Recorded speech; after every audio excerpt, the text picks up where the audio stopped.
than 1,500 agents patrolling that. Just divide that into 5,400. It's completely wide open. You see crime, you see destruction in the cities, and this is what is laid at the feet of America because she is incompetent. And of course, you see what's happening in the UK. We've been covering it here on the show, the massive amounts of illegal immigrants that have been taking to the streets with machetes, attacking Britons just in broad daylight. And I've said, watch what's happening in the UK, because that's what's about to happen in the United States unless we stop it. Am I wrong about that? Am I being hyperbolic? No, you're absolutely spot on, because I've been saying this for years. You want to know what's going to happen to America? Look to Europe. When they allowed in millions of people, and you need to look at this too, proportionately, they're allowing a less amount of people into their nation than we are. We have 50 million illegal aliens. 1 in 6 residents in America is an illegal alien.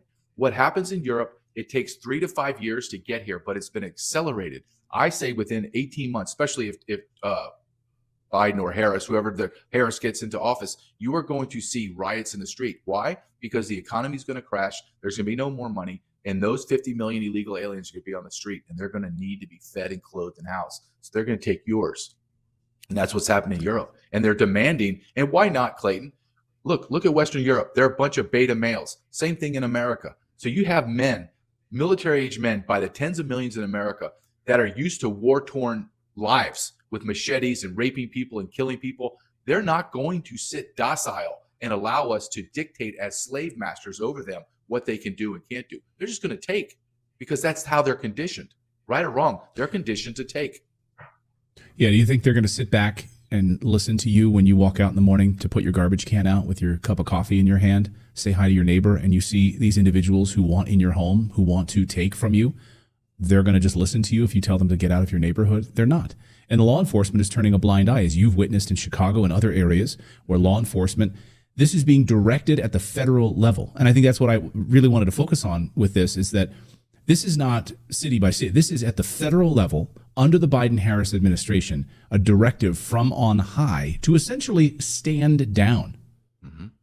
This is, and you're absolutely right. And I think that maybe is the best discussion we can have.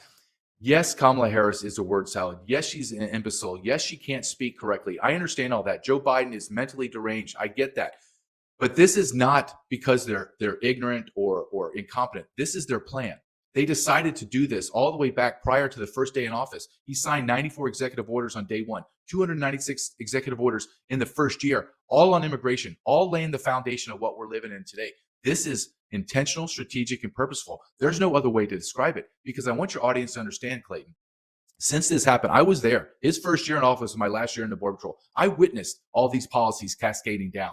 There has not been not one immigration law enforcement posture, strategy put in place to stop it. Instead, everything you can imagine, they've opened up. They call it pathways.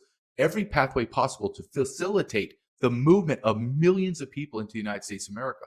30 million people came across that border in 4 years, Clay. Try to wrap your brain around that. That is purposeful and intentional. And you have to ask the question. The next question has to be asked. Is that treason? And I answer yes. Confidently, yes, this is treason against America. And I dare anyone, challenge anyone to have a discussion with me, an argument, and convince me otherwise.